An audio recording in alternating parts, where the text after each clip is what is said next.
Ieri, 29 settembre, è stato il compleanno di nostro figlio. Carmelo avrebbe compiuto 10 anni, avrebbe dovuto fare la prima comunione. Immagino come sarebbe stato più alto, più cresciuto, un ometto.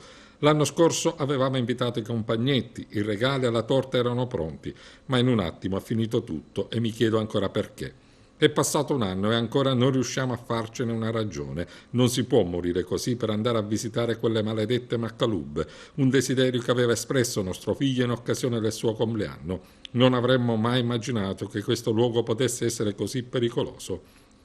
Abbiamo perso 2 figli, tutta la nostra vita, siamo distrutti. Inutile dire che ci mancano da impazzire. Ci manca tutto di loro, soprattutto vederli crescere giorno dopo giorno. I nostri figli non torneranno mai più, è capitata a noi questa disgrazia, ma poteva succedere a chiunque e succederà ancora se questo maledetto posto non verrà chiuso per sempre. Andiamo avanti giorno dopo giorno per la promessa che abbiamo fatto a Laura e Carmelo, cioè che i responsabili dovranno pagare.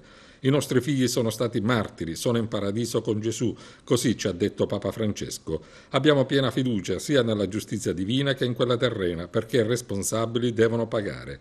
Ci rivolgiamo all'autorità giudiziaria affinché nell'esercizio delle funzioni attribuite possa fare giustizia ai nostri figli con la condanna dei responsabili della nostra tragedia.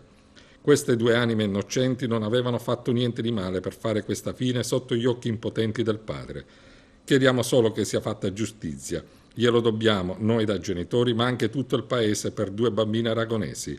Con il presente comunicato desideriamo anche ringraziare quanti si sono stretti al nostro dolore in questo tristissimo anno. In particolare rivolgiamo un commosso ringraziamento al cappellano militare Don Salvatore Falzone, al signor prefetto, ai vigili del fuoco, ai sindaci di Canicattì ed Aragona e all'Arma dei Carabinieri.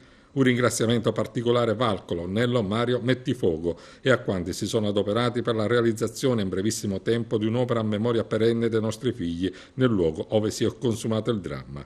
Ecco chi erano i nostri gioielli.